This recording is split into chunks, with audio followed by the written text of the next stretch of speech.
Yo, yo, yo, what's up? It's KT, Oregon Park Entertainment, where we promote some of the best up and coming artists coming out of Central Valley, Northern California, and beyond. Who you got right here? Hi, y'all. My name is Surf Baby. Okay, Surf Baby. So tell the audience a little bit about you, where you're from, and, the type of household you came up in. So I was born in Fremont in the Washington Hospital. And then I moved to Hayward, so I was living in Hayward. And I stayed there for like a few years till I was about, I want to say like third or fourth grade, one of the two. And that's when everybody was like migrating to like Stockton. Like that's when everybody was like, oh yeah, we finna all just start going to Stockton. Stockton was still getting built up. It was still pretty much new, dry land, all of that. So I moved to Stockton and been here ever since. Stockton is my hometown. So coming from Hayward to Stockton, you said you were how old? About four, 5. Okay, so you don't really remember that much about Hayward? No, I do, for sure. Yeah? So kind of what were the differences between growing up in Hayward and then when you came to Stockton that you noticed? Being in Hayward, it was like a lot more like, I want to say, Stockton has a lot of diversity, but in Hayward, it was just like more like city, like, cause in Stockton, it's like really country. Like when people, outsiders come to Stockton, it's like, they be coming over here and they be like, oh yeah, it's real country out here.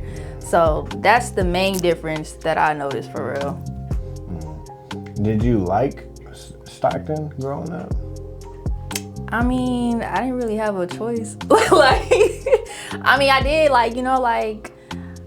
I grew up there, had fun there, had like a lot of good memories in Stockton, but I do prefer the Bay Area. I'm not gonna lie. I'm not gonna lie, like the heat, I don't really fuck with, but in just the Bay Area is just more like cultured, like it's more cultured, like a more cultured area. I love the Bay Area. So tell me about your household coming up. We're a single parent household, you have both parents? Siblings? So yeah, I do have siblings. My story, my background's a little crazy, high key. So, my biological dad, I did not know him, my childhood. What age was I? When I found out about him, I was like 7 years old. So the whole time, my father now, who stepped up to raise me, I always looked at him as my real father because that's all I knew when I was a kid. So when... Shout out to him. Yeah, shout out to... No, for real. So, yeah, when my mom finally told me, I was like around like 7, 8, yeah, I think 7 years old. And at the time when I first heard, I was like hella confused because I'm thinking... So you thought that bro was your real dad? Oh, yeah. I thought he was my real dad. Like, it was no question for me. So... when I found out, I was like, oh, okay. And then it was just, obviously like hella questions like, okay, well then like, why is he not in my life? Like, it was just super complicated. So recently I, as an adult, met him for the first time. So that was like, I want to say 2 years ago. And the encounter was, it was...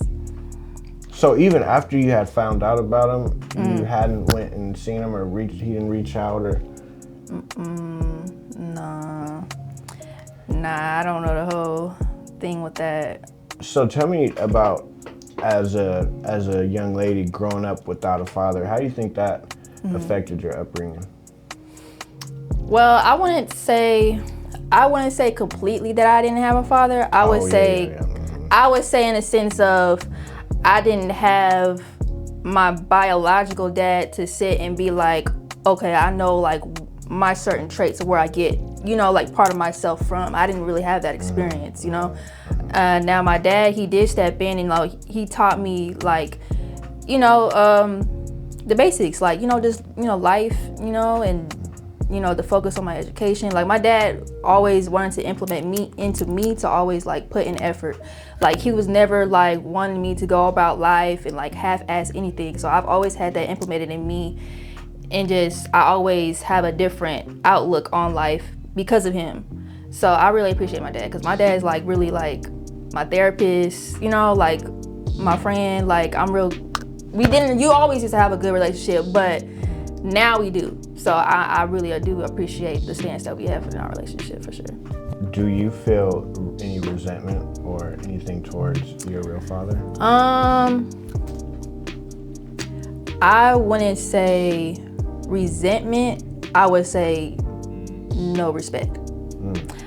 And the reason why I say that is because there was pretty much no reason for him not to have a relationship with me. You know, because that line of communication was always open. And then he lived close to me.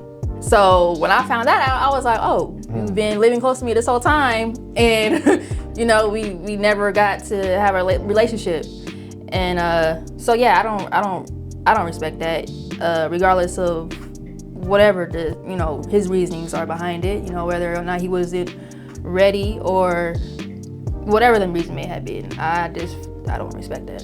Now, does that affect the way how you're not having your biological father in your life? Does that affect how you look at men when it comes to when you choosing a man, or how you look at men overall? A little bit, yeah, a little bit, because the fact that he did that to me, I kind of look at men who do have children and like have no excuse not to be in their children's lives and choose not to be in their lives. It's kind of all like, that's really like cowardly, you know? Because I mean, you laid up, you made a child with somebody, you know, that's your responsibility, that's your child, you know? So it just doesn't make sense to me. I don't respect that type of stuff. So how about moms? How's your relationship with moms? I would say now it's better. I didn't always have a good relationship with my mom. Me and my mom are like very alike, so we bump heads a lot, you know. We kind of like have the same personality in that sense, where like we're like very headstrong. Like I'm a Capricorn, she's a Pisces, so we've always like been like that. But and you know what, a part of it is because of the way she was raised too. So me being an adult now, I look at things from a totally different perspective, and I don't hold certain things against her for not knowing, you know? Like, at the end of the day, she raised me the best way that she could, that she knew, you know, because, you know, of how she was raised. So now we're at a point in our relationship where it's like, you know, I'm an adult now. You know, we communicate, you know, we have a boundary, we have a set, you know, when things might get heated with us, you know, I personally have to take a step back, because I get like that on a little bit about it, but yeah, we have that communication now and understanding where it's like, okay, we want to have a closer relationship and better our relationship, and this is the things that we need to do to have that relationship that we, you know, desire. So where does music start coming into play throughout all of this? I've always been into music. So my mom, like when I was a child, she would always like have her camera out and record me and my siblings all together and stuff, and we would all be singing Rugrats and like all that stuff, dancing and stuff. And when I was in kindergarten, my teacher at the time, this is like a main story I always tell, because like it was when my teacher first saw the talent in me before I did. So yeah, she was my teacher. She would always have us play songs and stuff like that. She'll teach us songs to sing. And I believe the song was God Bless America, I think it was God Bless America. And me and all the kids, we were in a circle, we were all singing the song. But I guess I was singing the song a little bit louder than everybody else. And when she heard me singing it, she was like, oh yeah, all y'all singing like her. Y'all do it just like how she was doing it. So she on the piano, she like, yeah, do it like how she did it. Yeah. So then from there, it turned into me. Right. She liked it. She fucked with it tough. So from there, it went from me singing in the cafeteria in front of everybody. It was like, I think it was like a talent show or something. I don't even remember what it was. But yeah, I sung God Bless America. And then from there, it was like, yeah, I was always in choir in school. I was always just in singing and music and stuff. Now, was it always music and singing, or were you into other stuff creatively as well? I think for a minute I did want to do tattoos. For a minute, like I was really into drawing. I for real thought I was gonna be a tattoo artist. And then my dad would see my drawings and he was all like, okay, work on that. I'd be like, okay. So yeah, I did that for a little bit. But I was in sports too. Yeah. So I did basketball for a little bit. I wasn't a great. I wasn't no D1 athlete, but you know what I'm saying? Yeah. I was in it for a little bit and that was cool. That was like middle school type shit. So how do you think that the way you grew up, so let's say when you start getting into rap music and stuff like that, how did it shift from singing to starting to get into rap? Do you still sing? Yeah, I still sing for sure. That's a good question. Oh, you know what? So, okay, so before I even started rapping, I started off singing, and when I was singing, I had started off with DJ Chrissy Chris back in like 2019, I believe, 2019, around that time. So I brought it to Chrissy Chris, a cover I wanted to do. It was "Don't" by Braxton Tiller. I was like, you know what I'm saying? I'm gonna come record in your studio. And this is the time where he had it still set up in his closet. So I was like, I want to come in your studio. I want to record this cover. And he was like, okay, I'm gonna give you a shot. Was Chrissy Chris like a mentor? I would say at the time, yeah, I could say I looked up to him in that light, because he really pushed me.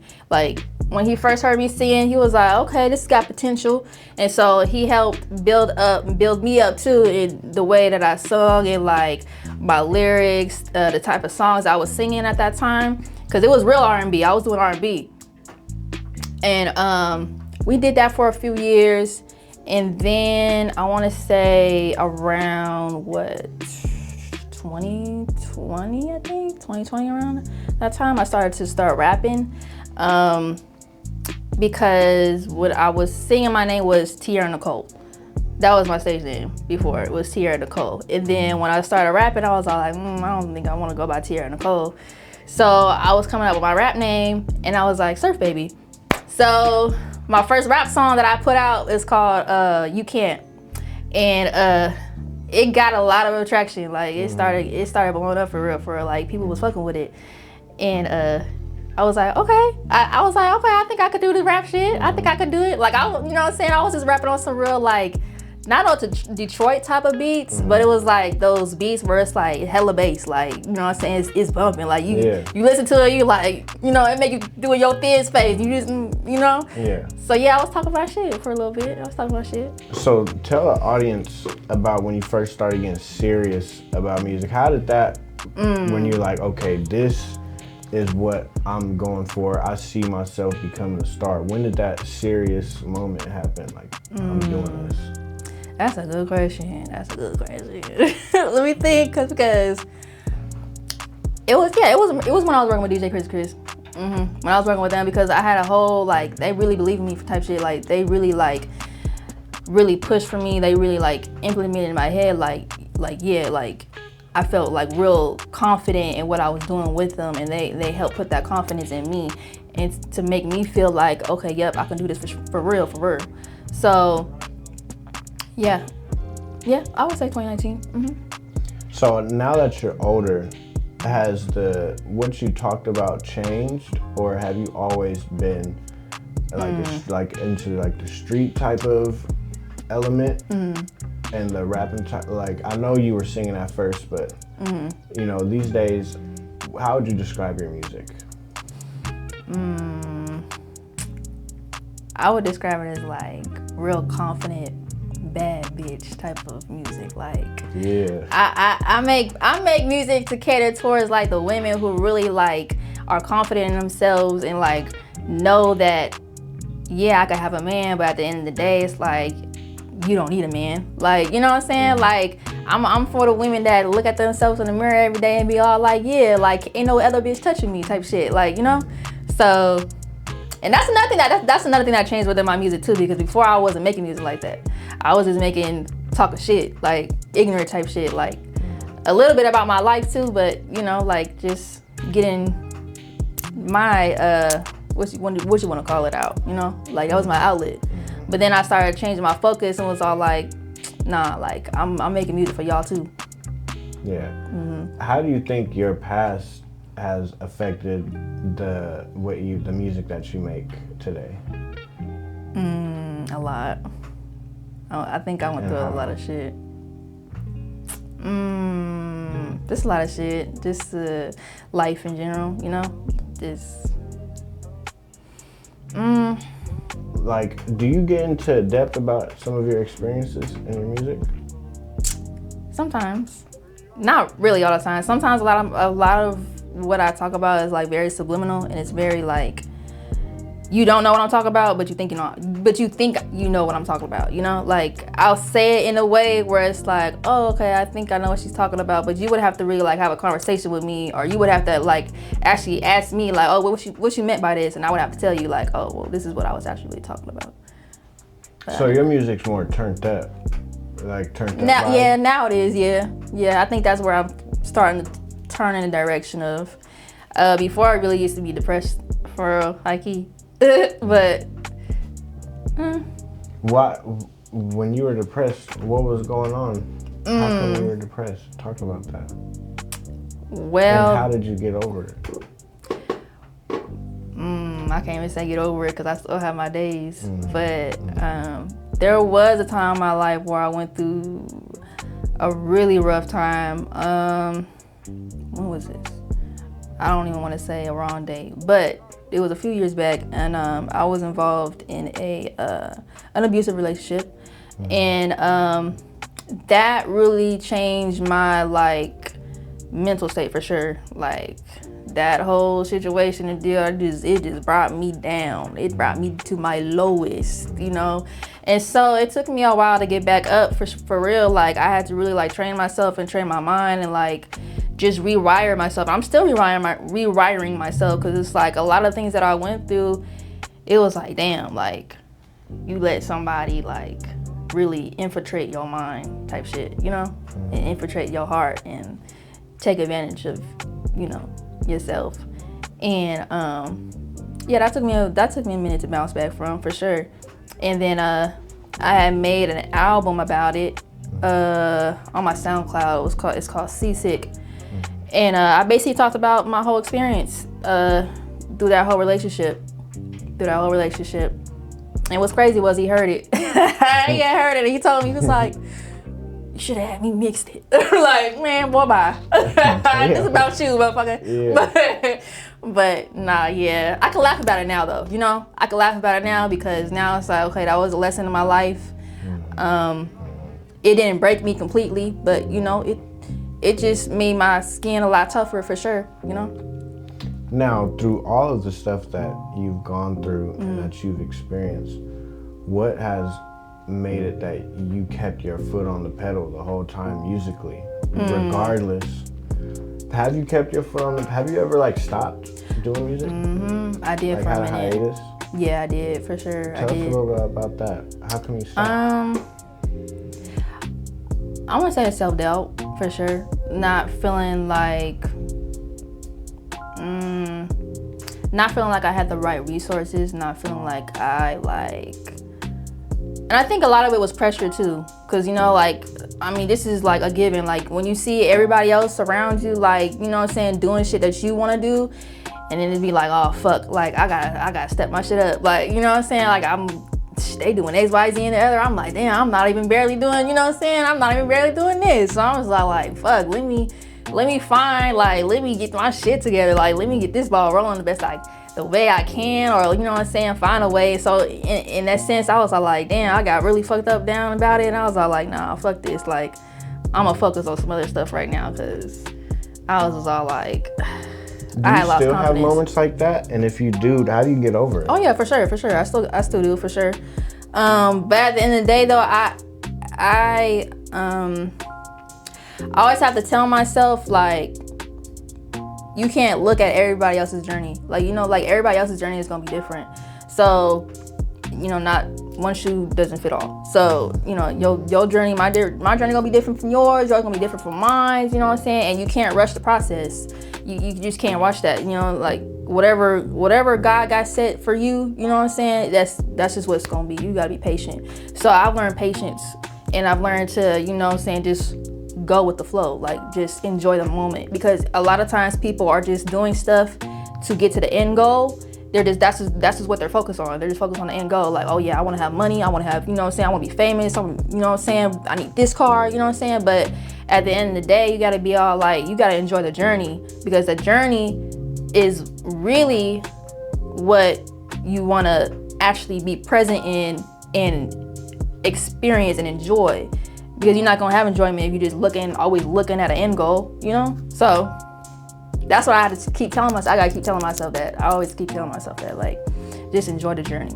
So is that sort of what keeps you motivated? Is the journey? Yep. Okay. So today, these days, with the music scene being how it is, how do you think you fit in the music scene out here in Stockton? Do you think you fit into it? I don't feel like I do at all, because I'm not rapping about no, like, I'm not rapping on no, like, politics shit. I'm not rapping in no street shit. I'm not rapping, or, you know, I'm not into that. Like, you know what I'm saying? I'm not into that. I just want to make music that makes people feel good. You know, I want to make music that's uplifting. I want to make music that you can, like, feel it in your soul, like, you know. Because when I was making R&B, like, I would always get messages from people who supported me, and they would tell me, like, oh, like, I listened to your song and it helped me through this, like, you know what I'm saying? Like, that's the type of stuff I live for, I thrive for, because I want people to look at me and be like, okay, yeah, I see a part of me in her. You know, I want to be able to relate and, you know, show people, like, you know, I'm fucked up. Like, I always said on my Instagram, on my story, my, you know what I'm saying, I don't care. Like, I don't got no shame in my game. Like, I'm not no perfect ass human. You know what I'm saying? Like, I go through shit like everybody else. You know, I don't have no shame. Like, so yeah, I don't really feel like I fit in for real, but, you know, it is what it is. Like, whoever fuck with it, gonna fuck with me. Yeah. So what do you think are some important life lessons that kind of guide you to this day that you learned? Maybe give me one of the biggest ones to you that you can think of. Let me think of that. Because I learned a lot. Yeah. Let's put it as specific to music. What kind of principles do you live by when it comes to, like, your grind? Have your paperwork in check. Have your paperwork in check. But then also, like, when you're doing music with people, like, the industry is cold. You know what I'm saying? Like, if you're ignorant, you don't know, somebody will take advantage of you. Somebody will take advantage of you, and they're not gonna tell you. You know, they're not gonna sit there and be like, oh, you know you were supposed to do this. Nah.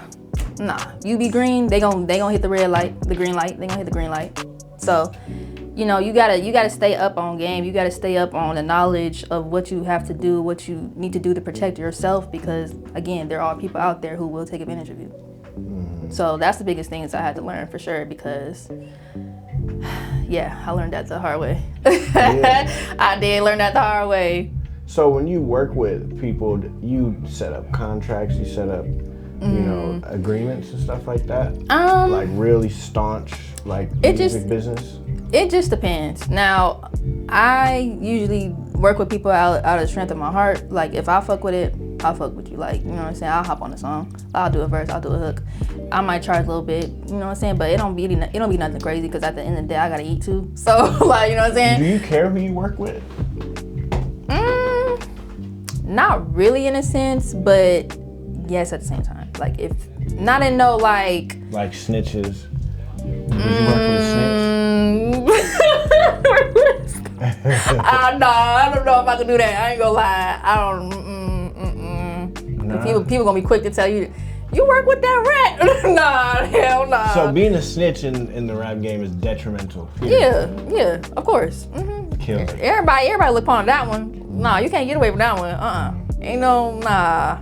But see, I'm not in politics. I'm not in no street shit. So maybe I don't know. It might not matter. But at the end of the day, I kind of already had like.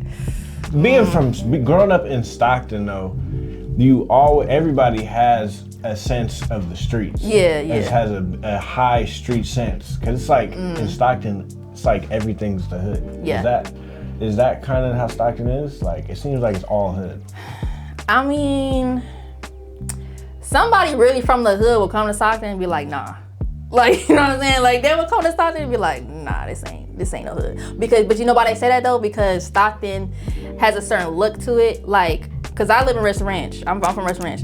So people look at Rest Ranch and they be like, oh, this is suburbs. But it's like, but if you from there, you know. If you from there, no, baby, you ain't. No, you gotta live over here for a little bit. You know what I'm saying? It look nice, but you know everybody's migrating from everywhere else, so it's not really like it's different melting pots of people in here. So do you keep abreast of like what's going on politically in the rap scene in Stockton? Like who's beefing with who's dissing who? So you be willing to get on a track with somebody from one side and somebody from the other side? I mean, I'm not in no streets. I'm not in no streets. But it seemed like you was kind of thinking about it though. Nah. See, like, look, I'm not gonna be in the middle of no rap beef. Like, if I know you got beef with somebody and I already did a song with them, I'll probably be like, nah, I'm cool. Like, I'm not gonna do that type shit. Only because I feel like, again, I ain't finna be in no mess. You ain't finna be coming over here talking about something, oh, why you do a song with such and such? Okay. Now, what about working with, like, out of state? Have you, like, worked with any artists out of state before? Outside of the West Coast? Yeah. I used to live in Dallas for a second. I worked with some people out in Dallas. Okay. Dallas so far. Almost Dallas. Yeah, Dallas. Okay, so these days, what keeps you motivated to keep going strong through like your regular life and the shit that you go through regularly and still maintaining to keep dropping music consistently? What is the drive? Well, cause besides being famous and rich. Yeah, no. I want to live comfortable. You know, I want to live comfortable. I ain't trying to, you know what I'm saying? I don't even care to be famous, but that's what's going to come with it. But I want to live comfortable. I'm tired of this shit. You have kids? No, I don't got no kids. No kids. Not for a long time. Because I'm focused, like I said. I'm focused. Yeah, no, I always keep that in mind. I always like have to stop myself and be like, nah, I'm trying to get somewhere. Like, regardless, whatever I go through mentally, whatever is going outside of me, like, I always, again, have that thought in my head, like, nah, I just got to keep going because I got an end goal.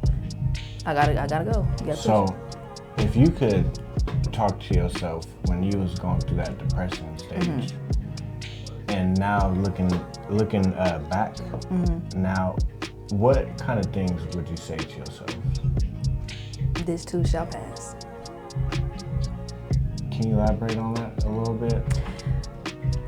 I know when we're in the middle of things, we look at it from a standpoint of this is just it. Like, this is gonna be like forever, or like, you know, when are you gonna get out of it? Like, you know, like that'd be the standpoint. But at the end of the day, the day gotta end. And you know, everything has its turn. Like, you know, like it's a season. It's not forever. It's just a season. So yeah, I wish I could told myself back then too. Like, it's a season. It's gonna pass. You gotta go through it. You gotta sit through it. You can't drink through it, smoke through it. Cause that's what I used to do too. You know what I'm saying? I was smoking my pain away for sure.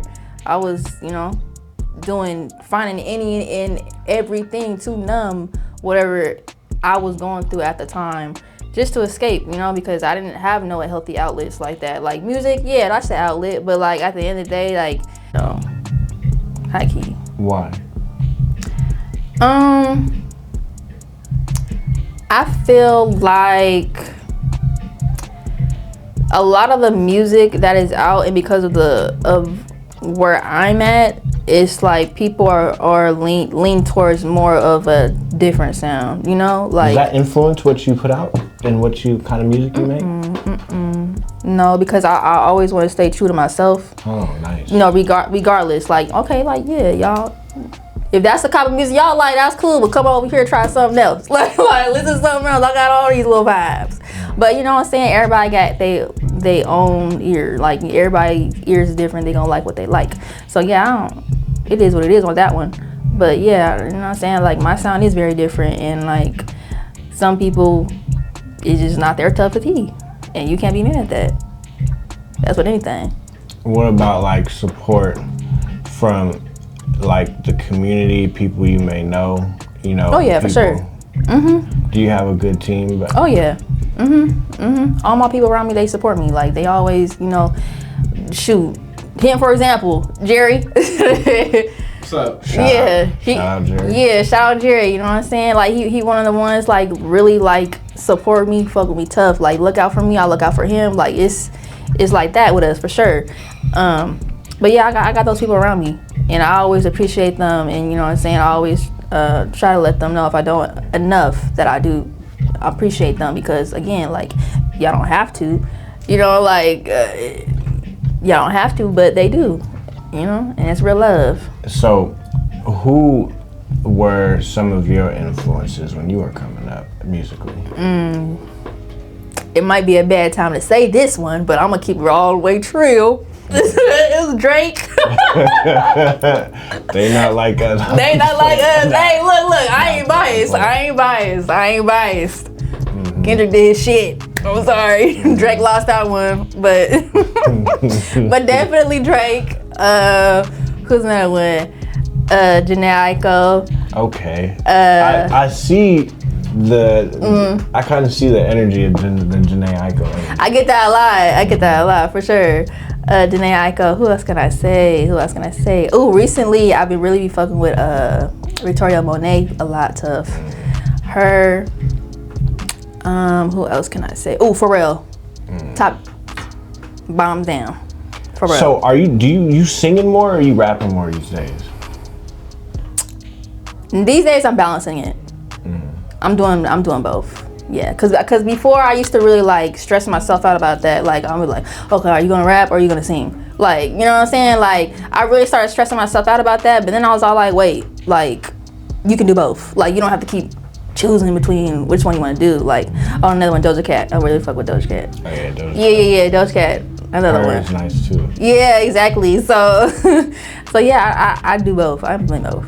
So how do you feel about the state of the female music rap scene today in 2024, as far as mainstream and locally, and like you know what they talk about, and you know the energy? How do you feel about that?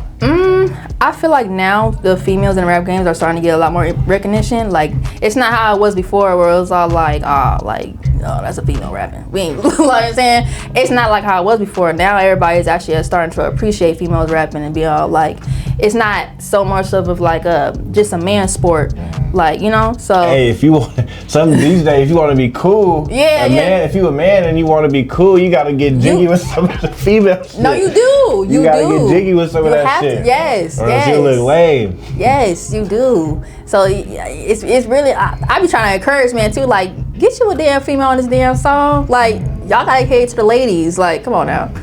But I feel like, and people say this, but I be, every time y'all say this, I be like, they lying. The way females are rapping right now, it is very sexualized. But the moment when a female isn't rapping sexualized, they don't really support it like that. Like, y'all always continuously say, oh, she just talk about her pussy. She just talk about, you know what I'm saying? Yeah, she ain't talking about shit. But these are who y'all support.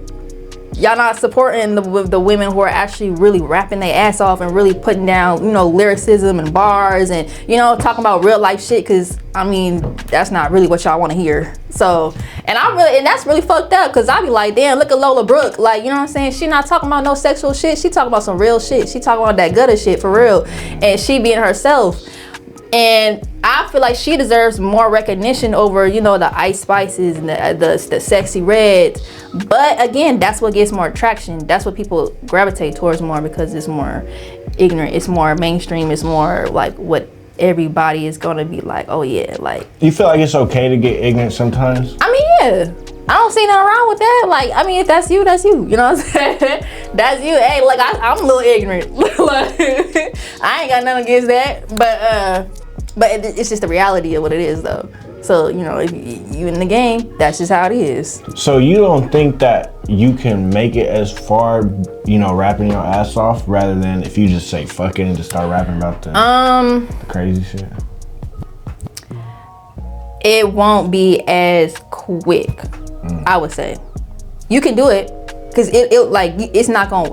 it's gonna work. It can work. You can go far with it, but as far as like the women who are actually like being on that, you know, like Lotto and all that stuff like that, actually really talking like that, oh yeah, because that's more what the labels want too. That's what gets pushed out more, because they want to push an agenda out to young women, unfortunately. But that's just what's gonna get pushed out more. That's what the labels are gonna budget. Would you be willing to give up what you like your normal soulful type of rap, rapping about yourself, in order to gain more popularity? If a label said, we want you to put out this type of music and gives you a price and it's a nice price, would you be willing to do that? No, because you can only keep up an image for so long before you gonna be pissed off. You know what I'm saying? It's not gonna last long. You gonna be pissed off. You know what? That's funny you say that, because I kind of already went through a little bit of a situation like that, close to it. So I used to be, I had a publishing contract with an upcoming publishing company, and during that time I had a different stage name. I was Jane Doe. Now during that time I was making music like towards catering more towards commercial and TV, and there were times where I had to make certain songs in like a Cardi B type of song, or like a Lizzo type of song, you know. So it wasn't fully me making the songs. I was making music more so for those other artists. And so for a minute it was cool, because I was like really like practicing my pen, like exercising my pen for real, and I was all like, okay, like I'm writing some shit here. But at the end of the day, it was all like, okay, like this is not me. Like this is not, I can't get with this. Like, yeah, it's cool music, but it ain't me. So, but it got me a good opportunity, because I did get a placement on Netflix. So my music's on there. It's on there. So I mean, that's something good that came from it. So, but yeah, no, would you it's be not gonna last willing long. if it meant that you wouldn't get to the next level, and you know, if you just stayed and just made your music based off of how you wanted to make it, you would not be willing to sacrifice that in order to get the money and the fame? It depends, like in what's the stipulations? What you talking about? I'm talking about giving, pretty much, if it meant that you would not get famous and rich if you did not do what the labels told you to do that. No, I'm waiting. That's strong. Yeah, I'm about to say my personality not even like that. I looked at them crazy like, what? Gone. Hell no, I'm not doing that. Nah, dignity is over anything. Nah. So how you feel about independent versus like being signed? It all depends what you want. It depends what you want. You could be independent, but it's gonna be a different route for sure. It's gonna be a longer route. Now, if you go to a label, you know what comes with it. Like that money they give you, gonna pay that shit back. What are you geared towards, label or independent? I'm kind of in the middle. I wouldn't turn down a deal. Like if it makes sense, if it makes sense for me, and I'm able to negotiate how I want to negotiate, then yeah, I'm cool with it. I'll fuck with it. Independent route, I'm not against that either. I'm cool with going independent too. It just gotta make sense. Who's been your biggest inspiration throughout your whole life? My whole life? Or who can you say has been your biggest inspiration in life?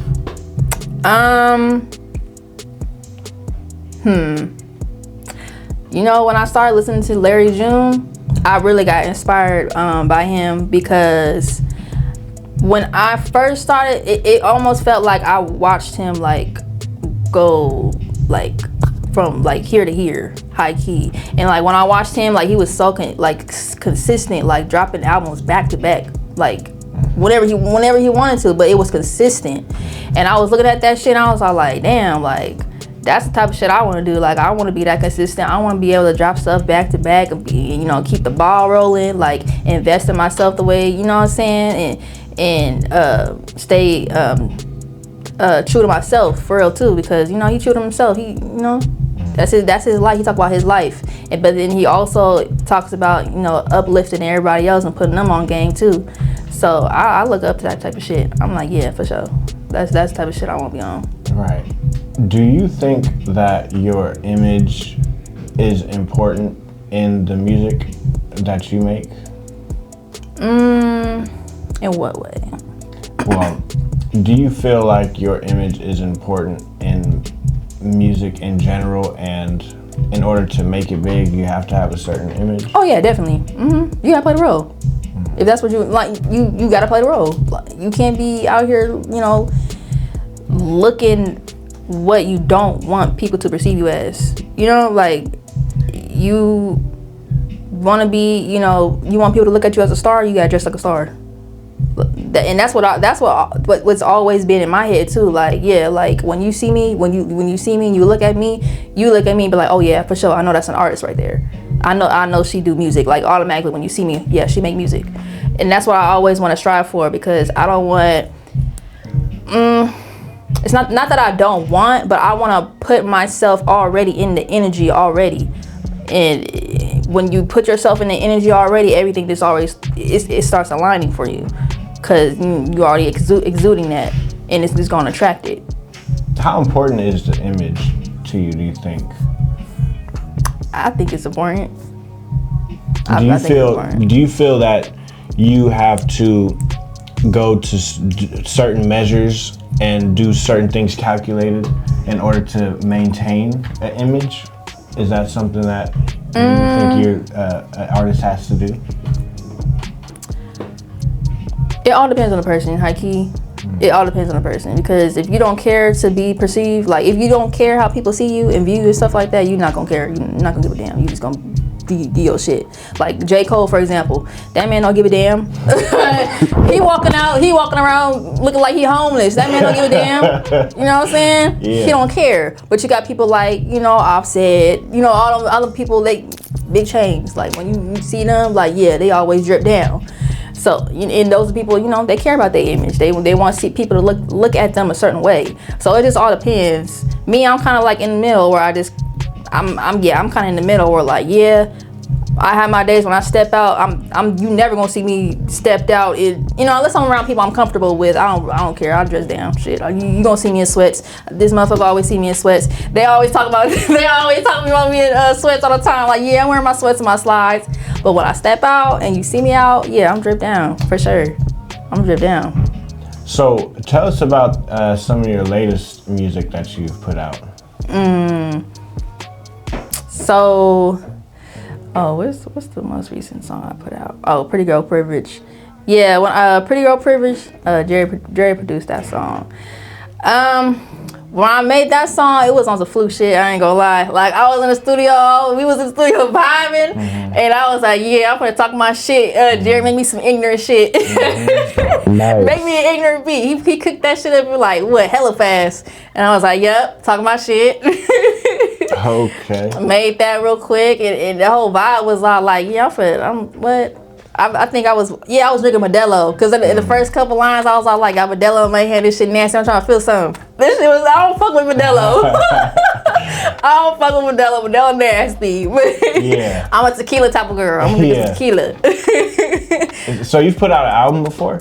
Oh yeah. You put out how many albums? One right now. One? Well, I guess two technically because the one I have on SoundCloud. Sometimes I don't be counting SoundCloud, but I mean it still counts. But yeah, officially on all platforms, yeah, one album. Tell us a bit about it. How much? All right, excuse me. What's the name of it? It's called Wavy Baby Winter. Production by Jerry as well. When did you put it out? Ooh, when was that? December 2022. Yeah. Okay.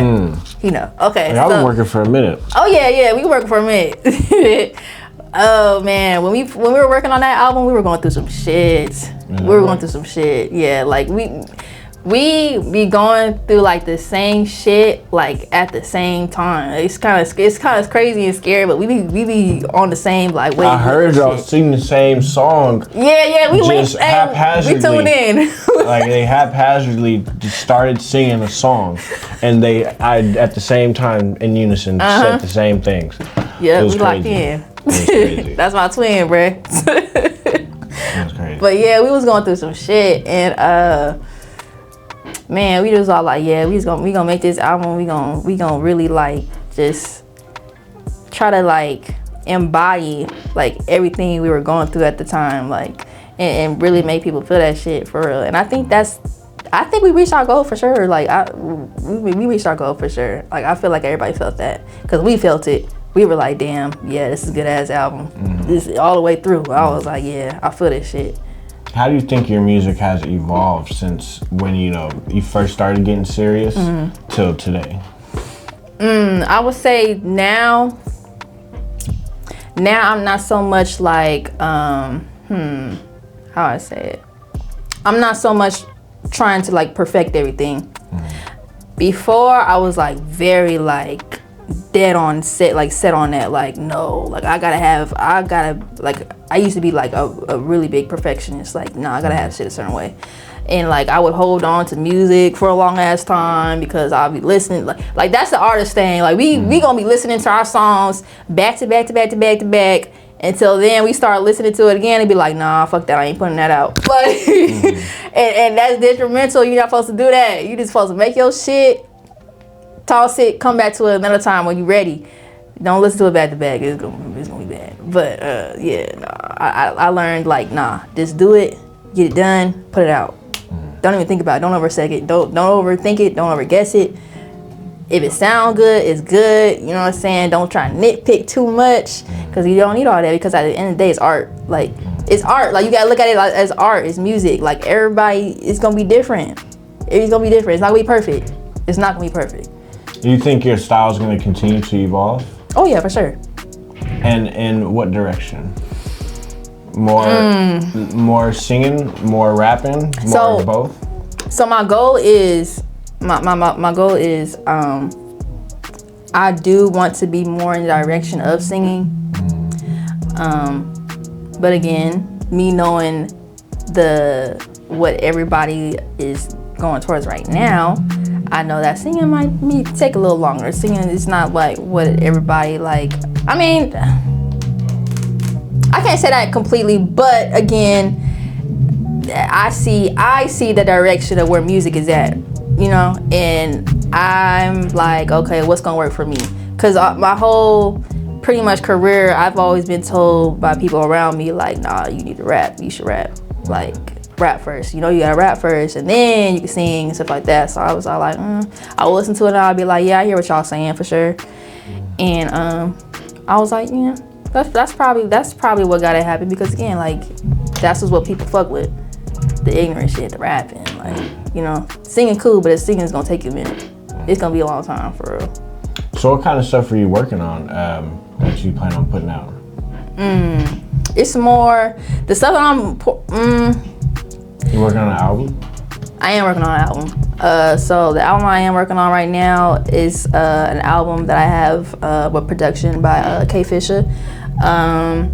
It's gonna be like about 4 or 5 songs. It's gonna be called Sunsets on the Beach, It's more towards the singing. I'm not really rapping on there. I don't know if I want to put a rap song on there. I think I'm gonna keep it more mellow type shit. But it's on some real cool, like, I want to say like some music like you could really take with you to like the sunset, like, cause that's my main goal. Like, I want you gonna listen to my album and be like, yeah, I need to go pop a bottle of wine and go watch the sunset to this, go to the beach, go to the ocean, cause I love the ocean, I love the beach, hence my name. So but yeah, I love the water, so that's my vibe for that one. That's good. Good. Well, let me think. Is there anything else I haven't touched on? How long have we been recording? For about an hour. Damn. That's about hour. right. All right, I'm gonna ask some closing questions. That's Okay. cool with you? Yeah, that's cool. Okay. So, where do you see yourself in the next 5 years? In the next 5 years. Oh, that shit cut off. I'll get the last couple questions off of his. Okay. In the next 5 years, I'll see myself exactly where I want to be. Like, I see myself like doing shows and like selling out a concert. That's what I really want to do. That's my goal too. I'm trying to sell out a concert. Hit. Right? That's all it takes. That's all it takes is that one hit. You just need that one song. You get that one song to blow up, over. So yeah, that's what I'm like.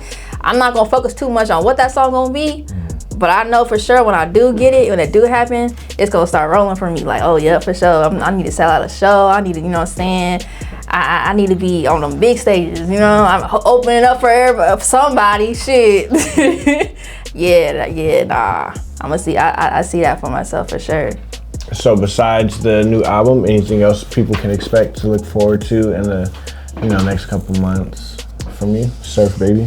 Shit. Look forward to seeing me in the mix. That's all I'll say. I'm gonna be in the mix. There it is. Well, that's Orepark ENT.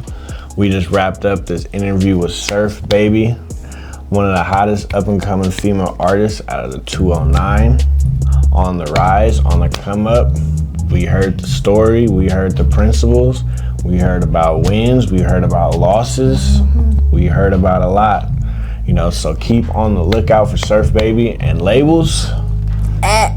Holla at your girl. I know the label's gonna see this one, and you Empire. You did really good. So if a label watching this, she did really good. She's really good, and she's got the mind. So pick her. Thank you. We on. All right. That was cool or what? Yeah, that was cool. I feel like, if it was in the